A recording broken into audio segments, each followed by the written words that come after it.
पिछले एपिसोड में देखा कि युवाओं ने अंडरग्राउंड सोल टूल कंपटीशन के फाइनल में ये गुई को हराकर चैंपियनशिप जीत ली। युवाओं की पार देखकर होली स्पीड चर्च के एल्डर्स खुश हो गए, जबकि यूलिंग उसे मारने की प्लानिंग बना रहा था। फिर अब हम एल्डर जवान को देखते हैं। युवाओं के सोल टूल कंपटीशन जीतने से वो बहुत ही ज्यादा खुश थे। वो सोचते हैं कि युवा इतना ज्यादा काबिल है कि उसने सोल टूल कंपटीशन भी जीत लिया। मैं यकीन के साथ कह सकता हूँ कि उसका भविष्य काफी अच्छा होगा। अब मुझे बस केतो और युवाओं के बाहर निकलने का इंतजार करना है ताकि हम सही सलामत यहाँ से बाहर निकल सके। शिशुई अलायंस के इविल सोल मास्टर्स युवाओं की तारीफ करके दूसरे अलायंस मास्टर्स की बेइज्जती करने लगते हैं, जिससे उन्हें काफी गुस्सा आता है, पर वो कुछ नहीं कर सकते थे, इसीलिए वो चुपचाप वहाँ से चले जाते हैं। यूलिंग युवाओं को सन मून इंपियल नीडल देकर कहता है कि तुम बहुत ही ज्यादा टैलेंटेड हो। कंपटीशन खत्म होने के बाद तुम मेरे पास आना, मैं तुम्हें सन मून इंपियल नीडल से कुछ खास सीक्रेट बताना चाहता हूँ। फेंग लिंग भी वहाँ गई। वो युवाओं को एक बॉक्स देकर कहती है कि शिशुई अलायंस की तरफ से तुम्हें कंपटीशन जीतने का इनाम दिया जाता है। बॉक्स को देखकर यूलिंग हैरान था। वो सोचता है कि इस बॉक्स में लेवल 9 सोल गाइडेड एलेट्री है। यह हमारे एम्पायर का स्ट्रेटेजी सोल टूल है। आखिर इतना खतरनाक हथियार शिशुई अलायंस के पास कैसे आ गया? फेंग लिंग युवाओं से कहती है कि तुमने लाइट पावर को यूज करके साबित कर दिया कि तुम हमारे सेक्ट के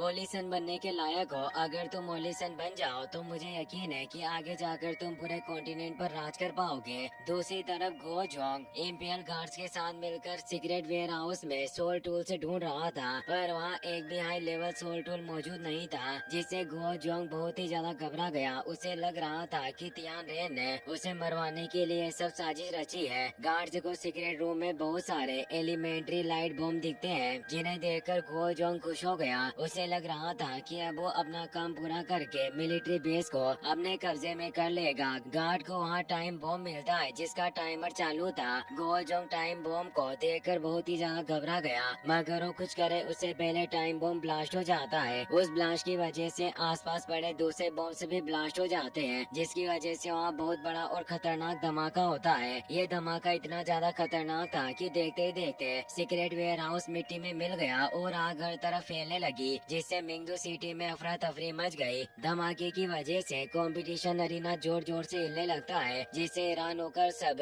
अरीना से बाहर निकल गए। यहाँ भी केतो के साथ वहाँ से जाने लगता है। एल्डर जवान वहाँ आकर उन्हें अपने साथ लेकर जाते हैं। दो बूसी और उनके साथ ही सीक्रेट टनल से होते हुए सन मून एम्पायर से बाहर निकल रहे थे। उन्हें भी धमाके के बारे में पता चल जाता है, जिससे खुश होकर सब श्रेक एकेडमी की तारीफ करने लगे। टाइम बॉम्ब के धमाके की आग रॉयल पैलेस तक पहुँच गयी और पूरा पैलेस बर्बाद हो गया। पूरी मिंगदू सिटी को धमाके के बारे में पता चल जाता है और तबाही देखकर सबके रोंगटे खड़े हो गए। एल्डर जी सोचते हैं कि अच्छा हुआ कि मैंने होंग चेन जियो और मेंग को पैलेस में छिपा कर रखा था, वरना आज मैं अपने दोनों पोते पोती को खो देता। रॉयल पैलेस को अपने आंखों के सामने बर्बाद होता देख तियान रेन को बहुत बुरा लगता है, पर वो कुछ नहीं कर सकता था। वो गुस्से में पूछता है कि आखिर ये सब किसने किया? रॉयल गार्ड बताता है कि सारे हथियार शहर के लोगों से छिपाकर सीक्रेट वेयर हाउस में रखे जाते हैं। हमें अभी पता चला कि वेयर हाउस से बहुत सारे रेयर मेटल से चोरी हुए हैं और प्रिंस गो जोंग ने सिटी को बचाने के लिए खुद का बलिदान दे दिया।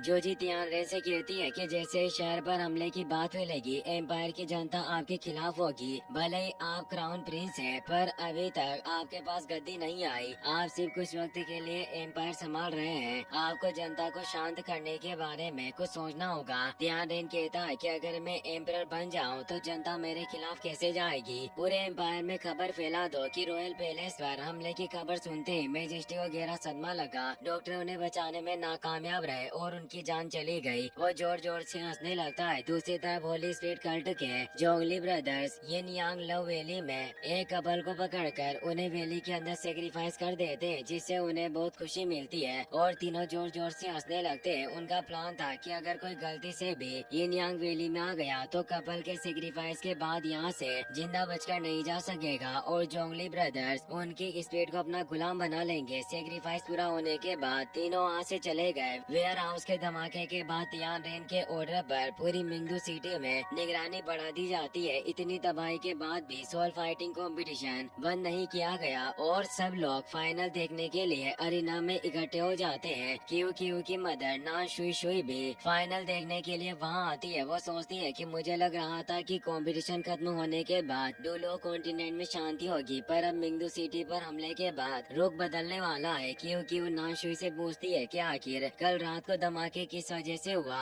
यह सोल फाइटिंग कंपटीशन बहुत ही ज्यादा खतरनाक है, इसीलिए फाइनल खत्म होते ही मैं आपके साथ घर चलूंगी। नाशुई कहती है कि तुम्हें ये सब बातें करके मुझे कुछ करने की जरूरत नहीं। मैं जानती हूँ कि तुम टैंक सेक्टर के मेंबर युवाओं से बैटल हार गई। मैं आज उसे ही देखने के लिए सन मून एम्पायर में आई हूँ। मैं देखना चाहती हूँ कि आखिर युवाओं में से क्या खास बात है जो तुम उसकी इतनी तारीफ करती हो। क्यों क्यों कहती है कि मैं भी फाइनल शुरू होने का इंतजार नहीं कर सकती, लेकिन मुझे समझ नहीं आ रहा है कि आखिर दोनों फाइनलिस्ट शेख एकेडमी और टैंक सेक्टर के मेंबर अभी तक अरीना में क्यों नहीं आए। यहाँ तक कि उनका कोई साथी भी यहाँ मौजूद नहीं है। नाशुई कहती है कि शहर पर हमले के बाद सारी चीजें बदल चुकी है। मैं उम्मीद करती हूँ कि फाइनल शांति से पूरा हो जाए और सही सलामत घर जा सके। तियानरेन जूजी और जोंगली वो के साथ अरीना में आता है। जूजी को युवाओं की बहुत फिक्र हो रही थी। वो सोचती है कि मुझे उम्मीद है कि युवाओं और उसके दोस्त सही सलामत सिटी से बाहर निकल गए हो। एल्डर जिंग सोचते हैं कि हैरानी की बात है कि श्रेक एकेडमी और टैंक सेक्टर फाइनल के वक्त यहाँ मौजूद नहीं है। यहाँ तक कि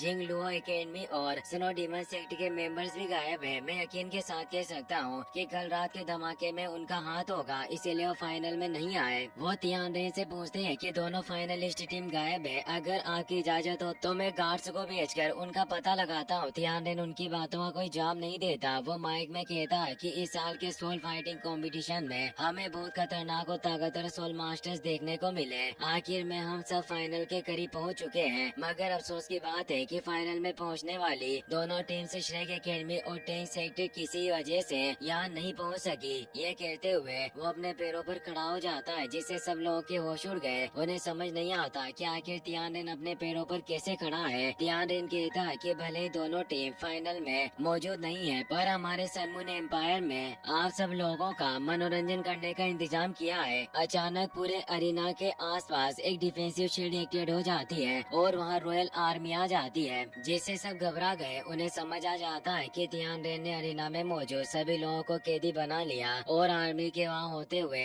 कोई कुछ नहीं कर सकता। तियान लोग गार्ड्स से फाइट करने के लिए तैयार था, लेकिन तभी evil monarch soul masters team वहाँ जाती है। वो सब तियानरेन के ऑर्डर मानने के लिए तैयार थे, जिससे जूजी हैरान हो जाती है। वो सोचती है कि evil monarch soul masters team sun moon empire के 5 सबसे खतरनाक टीम्स में से एक है। मुझे यकीन नहीं हो रहा कि क्राउन प्रिंस ने टॉप लेवल कॉम्बैट पावर इकट्ठा कर ली। तियानरेन कहता है कि कल रात अचानक सिटी पर खतरनाक हमला हुआ, जिसकी वजह से हमें भारी नुकसान का सामना करना पड़ा और उसी हादसे में हमारे मेजेस्टी की जान चली गई। इस मुश्किल की घड़ी में हमें सिटी को मार्शल लॉ के अंतर्गत रखना होगा, इसीलिए कोई भी बिना इजाजत सिटी से बाहर नहीं जा सकता। भले ही तुम सब कंपटीशन देखने के लिए आए हो या हिस्सा लेने के लिए तुम सब शक के घेरे में आते हो, इसीलिए हमें ना चाहते हुए भी सबसे पूछताछ करनी होगी। बेहतर होगा कि तुम शांति से हमारा साथ दो। क्यू और बाकी सोल मास्टर्स अपने सोल रिंग से एक्टिवेट करने की कोशिश करते हैं, पर अरीना में चारों तरफ पॉइजन फैला हुआ था, जिस वजह से कोई अपने सोल रिंग से एक्टिवेट नहीं कर पाता।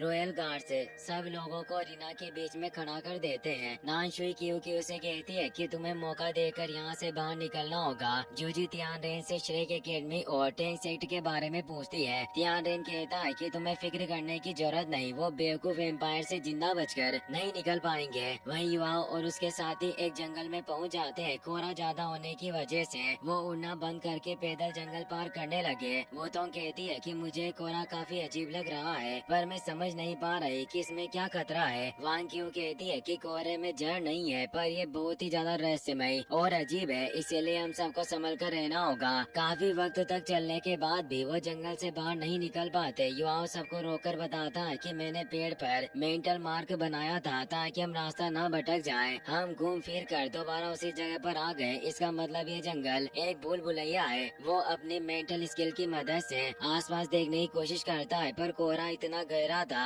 कि उसकी स्किल काम नहीं आती। एल्डर जुआन तेजी से आसमान में जाकर बाहर जाने का रास्ता ढूंढने लगे। युवाओ नन्ना और जूचेन से पूछता है कि तुम दोनों सन मून एम्पायर में काफी वक्त से रह रहे थे, क्या तुम्हें इस जंगल के बारे में कुछ पता है? नन्ना कहती है कि मैं बस इतना जानती हूँ कि एम्पायर के लोग इस जगह को वेस्टर्न माउंटेन्स के नाम से बुलाते हैं और यहाँ आना सख्त मना है। केतो बताता है कि बहुत समय पहले एम्पायर ने इस जगह का राज जानने के लिए एक ग्रुप को यहाँ भेजा था, पर उसके बाद से ग्रुप गायब हो गया और किसी को उनके बारे में पता नहीं चला। एल्डर जुआन आकर बताते हैं कि भले ही हम कितना भी ऊपर क्यों ना उड़े, पर इस जंगल से बाहर नहीं निकल सकते। युआओ कहता है कि यहाँ तक कि एल्डर जुआन जैसे सुपर डुलुओ भी इस जंगल में फंस सकते हैं, यानी ये कोई मामूली जगह नहीं है। होबिन कहता है कि अगर रास्ता ढूंढना इतना मुश्किल है तो क्यों ना हम अलग होकर रास्ता ढूंढे, इस तरह हमारा वक्त बचेगा और हम जल्दी यहाँ से बाहर निकल सकेंगे। जोई कहती है कि हम अलग होने की बेवकूफी नहीं करेंगे, इससे हमारी जान खतरे में पड़ जाएगी। हमें साथ रहकर आगे बढ़ना होगा।